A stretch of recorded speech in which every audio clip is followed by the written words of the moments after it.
A teacher told her young class to ask their parents for a family story with a moral at the end of it, and to return the next day to tell their stories. In the classroom the next day, Joe gave his example first. My dad is a farmer, and we have chickens. One day, we were taking lots of eggs to the market in a basket on the front seat of the truck when we hit a big bump in the road. The basket fell off the seat and all the eggs broke. The morale of the story is not to put all your eggs in one basket. Very good, said the teacher. Next, it was Mary's turn. We are farmers too. We had 20 eggs waiting to hatch, but when they did, we only got 10 chicks. The moral of this story is not to count your chickens before they're hatched. Very good, said the teacher again, very pleased with the response so far. Next, it was little Johnny's turn to tell his story. My dad told me this story about my Aunt Karen. Aunt Karen was a flight engineer in the war, and her plane got hit. She had to bail out over enemy territory, and all she had was a bottle of whiskey, a machine gun, and a machete. Go on, said the teacher, intrigued. So little Johnny continued. Aunt Karen drank the whiskey on the way down to prepare herself. Then she landed right in the middle of 100 enemy soldiers. She dropped 70 of them with the machine gun until she ran out of bullets.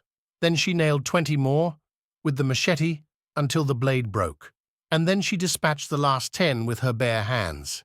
Good heavens, stammered the horrified teacher. What did your father say was the moral of that frightening story? Little Johnny replied, Don't mess with Aunt Karen when she's been drinking. A businessman had taken the day off to pick up his new BMW convertible. It was a beautiful day, so he decided to put the top down and take it for a drive in the country. As he drove down the country road, he noticed a young boy hitchhiking. Anxious to show off his new car, the businessman pulled over to the side of the road and told the kid to get in. At that point, the kid whistled, and a large yellow dog came bounding out of the woods beside the road. The businessman said, Wait a minute, you can't bring that big dog into my new car.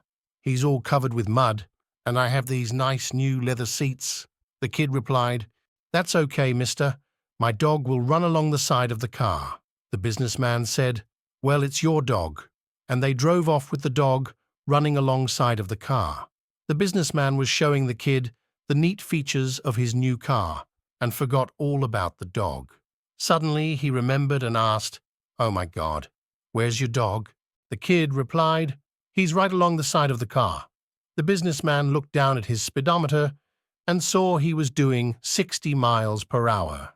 I don't think a greyhound can run this fast, let alone a big yellow dog, said the businessman. I told you he was fast, replied the kid. He won't have any problem keeping up with your car.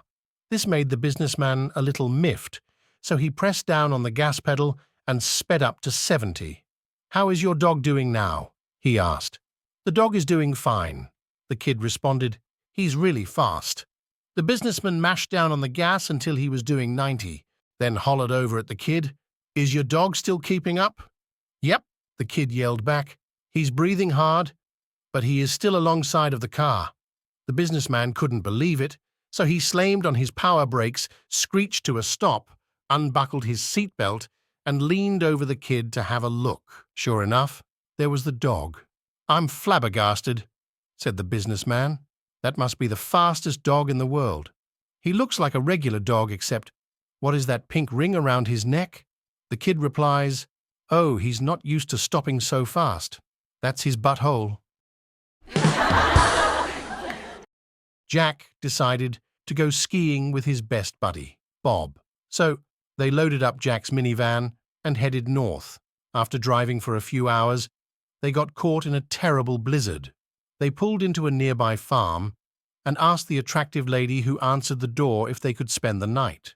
I realize it's terrible weather out there, and I have this huge house all to myself, but I'm recently widowed, she explained. I'm afraid the neighbors will talk if I let you stay in my house. Don't worry, Jack said. We'll be happy to sleep in the barn, and if the weather breaks, we'll be gone at first light. The lady agreed, and the two men found their way to the barn and settled in for the night. Come morning, the weather had cleared, and they got on their way.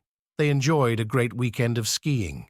But about 9 months later, Jack got an unexpected letter from an attorney. It took him a few minutes to figure it out, but he finally determined that it was from the attorney of that attractive widow he had met on the ski weekend.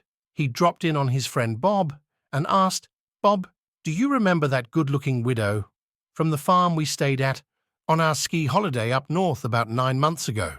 "Yeah, I do," said Bob. "Did you happen to get up in the middle of the night, go up to the house and pay her a visit?" "Well, yeah," Bob said, a little embarrassed about being found out. "And did you happen to give her my name, instead of telling her your name?" Bob's face turned beet red, and he said, "Yeah, look, I'm sorry, buddy. I'm afraid I did." "Why do you ask?" Jack replied. "She just died and left me everything."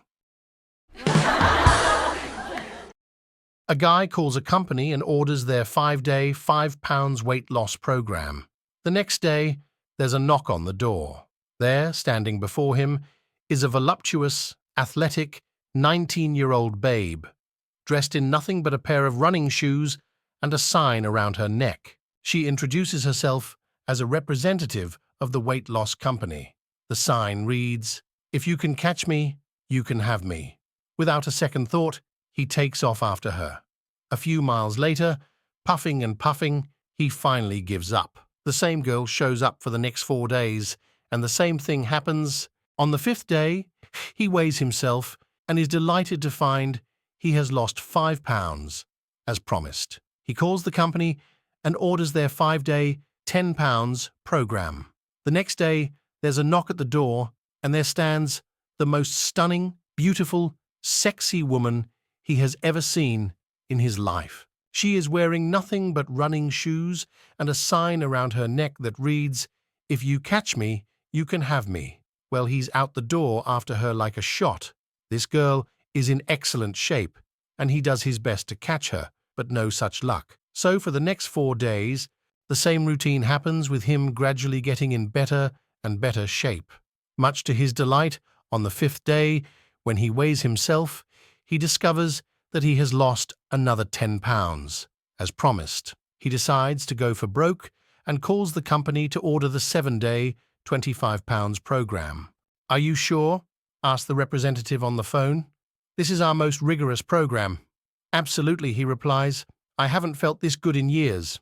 The next day there's a knock at the door, and when he opens it, he finds a huge, muscular guy standing there, wearing nothing but pink running shoes and a sign around his neck that reads, "If I catch you, you are mine." My friends, if you want to watch other funny jokes, subscribe to the channel.